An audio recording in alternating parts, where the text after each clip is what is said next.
Today, I'm showing you how to look like a filter in real life. Consider this a masterclass.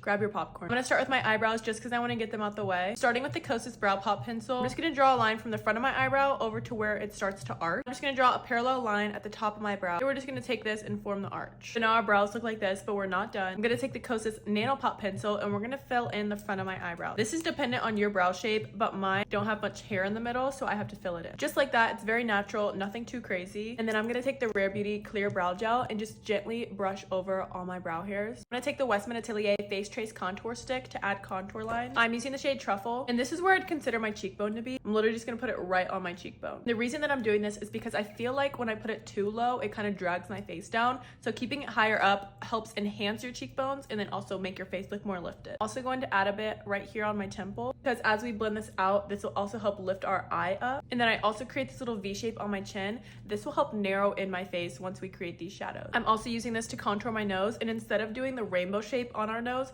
we're gonna do an upside down U. This will help make the contour look more realistic because it'll create that button effect like your nose is coming out. Now I'm gonna go in with a bit of cream blush. This is the Haus Labs Glassy Rosette Cream Blush. Your blush color does not matter, it's personal preference. I change the color like every day, but I just put it right above where we put the contour and then a little bit on my nose. I know it looks like I have blush blindness, just trust me, it's gonna calm down in a few steps. I'm gonna put some concealer on my face using the Tower 28 Serum Concealers, but you wanna have two concealer shades because you wanna have one that's brightening for your under eyes and like the center points of your face, and then one that's closer to your skin tone just to cover up any blemishes. I love the Tower 28 concealers because they're so creamy and thin, so they don't look cakey on your face, but they're also really high coverage. I'm gonna go in with my lighter shade and put that right on my eye bag, around my nose and the center of my chin. Then I'm going in with the shade that's my skin tone, and I'm putting that on the outsides of my mouth, nose, and eyes. Look at the difference in my cheek before and after. I'm telling y'all, the coverage is so good with this. I'm dragging this line from my mouth to the center of my ear and blending this around the sides of my nose. Women naturally get hormonal redness around their nose, so I just like to cover that. Blend out the under eyes, and then I'm also dragging this up towards my temple. This will also just help create the lifted effect that we want. And I'm bringing this concealer up the sides of my nose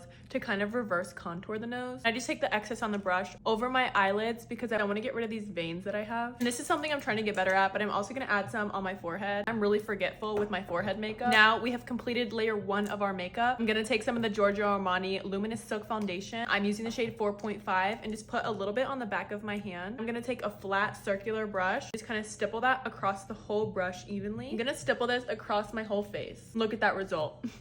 Yeah, before and after, it just blends everything together. I love it. Then obviously, if your face is looking this flawless, your neck needs to as well. So make sure to always drag your foundation down a little bit because you don't want any harsh lines. Now you can still see the subtle undertones of the pink blush and then the contour, but it looks a lot more natural when you do it before foundation. I'm gonna take this Armani Beauty Luminous Silk highlighter. This is in the